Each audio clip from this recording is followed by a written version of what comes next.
तो आज हम लोग बात करने वाले हैं वेनम द लास्ट डांस की एंडिंग और पोस्ट क्रेडिट सीन के बारे में कि इस फिल्म के एंड में असल में हुआ क्या था। वेनम द लास्ट डांस की शुरुआत में हमें गॉड ऑफ सिम्बायट यानी नल को दिखाया जाता है, जो बताता है कि कैसे खुद उसके बनाए हुए सिम्बायट्स ने उसे धोखा दिया और कैद करके चले गए। इसलिए नल ज़ेनोफेजिस से कोडेक्स ढूंढ के लाने को कहता है ताकि वो आजाद हो सके। कोडेक्स एक कंबाइंड लाइफ फोर्स है जो सिम्बायट्स और उसके होस्ट से मिलकर बनता है, और ये तभी क्रिएट होता है जब सिम्बायट्स अपने होस्ट को मौत के बाद रिवाइव करता है। नल की बातों से यही पता चलता है कि इस वक्त पूरे यूनिवर्स में सिर्फ एक ही कोडेक्स एग्जिस्ट करता है, जो हमने वेनम 1 में देखा था, जिसमें राइट ने एडी को मार दिया था, लेकिन वेनम उसे वापस जिंदा कर देता है। और उसी वक्त ये कोडेक्स क्रिएट हुआ था, जिसके बाद एक ज़ेनोफेज कोडेक्स ढूंढ लेता है। लेकिन ज़ेनोफेजिस को ये कोडेक्स तभी नजर आता है जब एडी ब्रॉक पूरी तरह वेनम फॉर्म में होता है। इसके बाद बहुत से ज़ेनोफेजेस एडी और वेनम को ढूंढते हुए एरिया 51 तक आ जाते हैं, जहाँ गवर्नमेंट का एक सीक्रेट बेस मौजूद है, और यहाँ और भी बहुत से सिम्बायट्स मौजूद थे जिन्हें गवर्नमेंट ने कैद किया हुआ था, और उन पर एक्सपेरिमेंट करते हैं ताकि उन्हें किसी तरह वेपन बना सके। तो जैसा मैंने बताया, ज़ेनोफेजेस वेनम को ट्रैक करते हुए एरिया 51 तक आ जाते हैं, और उसे पकड़ने के दौरान वो बहुत से सोल्जर्स और बाकी सिम्बायट्स को मार डालते हैं। लेकिन किसी भी तरह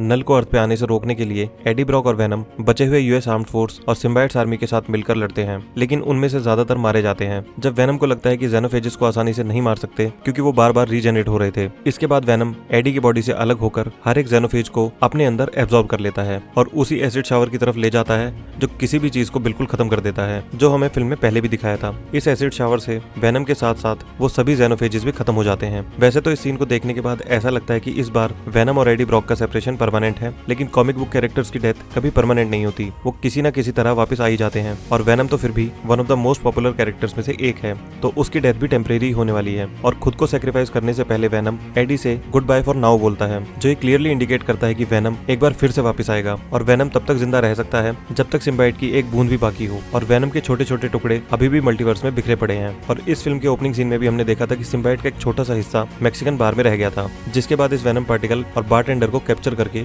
एरिया 51 ले जाया जाता है। पोस्ट क्रेडिट सीन में भी हमने देखा था कि पूरे क्लैश के बाद जब एरिया 51 पूरी तरह डिस्ट्रॉय हो चुका था, तब ये बारटेंडर जैसे तैसे बचकर निकलता है और हेल्प के लिए भागता है। और ये सीन एंड होता है एक ब्रोकन वायल के साथ, जो सिम्बाइट्स को कैप्चर करने के लिए यूज किया जाता है, जिसका मतलब क्लियर है वेनम एक बार फिर वापस आएगा। तो इस वीडियो को यहीं समाप्त करते हैं। आई होप आपको ये वीडियो पसंद आई होगी। मिलते हैं नेक्स्ट वीडियो में। Thank you.